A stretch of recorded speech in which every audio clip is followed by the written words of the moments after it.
Ауған соғысына қатысушылардың ерлігіне тағзым етіп, кеңес әскерлерінің Ауғанстаннан шығарылғанына 35 жыл толуы қарсаңында Шымкент қаласындағы оңтүстік өңірлік қолбасшылығының механикаландырылған бригадасының сарбаздарымен дәстүрлі кездесу өтті. Сарбаздармен кездесу олардың қызмет ету жағдайымен танысуға, интернационалдық борышын өтеп, түрлі әскери құрамаларда қызметін жалғастырған ауған ардагерлері запастағы полковник Ербол Мәліков пен запастағы подполковник Нұрбек Жынысбеков келді. Әр қонақтың тәжірибесі мол және Қазақстанның қорғаныс қабілеті мен әскери қауіпсіздігін нығайтуға қосқан үлесі зор. Ауған ардагерлерімен кездесу әрбір сарбаз үшін ерекше болды. Олар аға буыннан әскерде жүріп басынан өткен сынақтар мен қызықты оқиғалары туралы әңгімелерін тыңдады.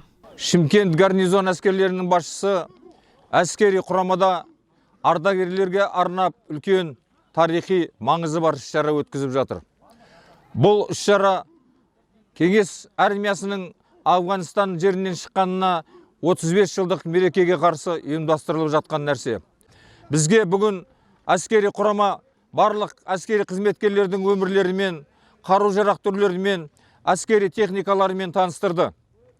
Осы берекелік іс-шараның соңы жас сарбаздармен мерзімді қызметтегілі кездесумен жалғасын тапты. Бүгін біздің әскери бөлімшеге Ауғанстан соғыс ардагерлері қонаққа келді.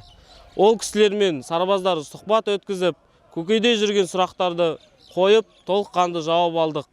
Ол кісілердің ерлігі біздің мәңгі жүрегімізде. Кездесу ауған соғысына қатысқан сарбаздар мен офицерлердің ерліктерін есте сақтап, өскелең ұрпақты патриоттық отанға деген сүйіспеншілік рухында тәрбиелеу мақсатында ұйымдастырылған. Соңында әскери бөлім басшылығы кездесуге қатысқан ардагерлерге ризашылығын білдіріп, естелік сыйлықтар табыс етті.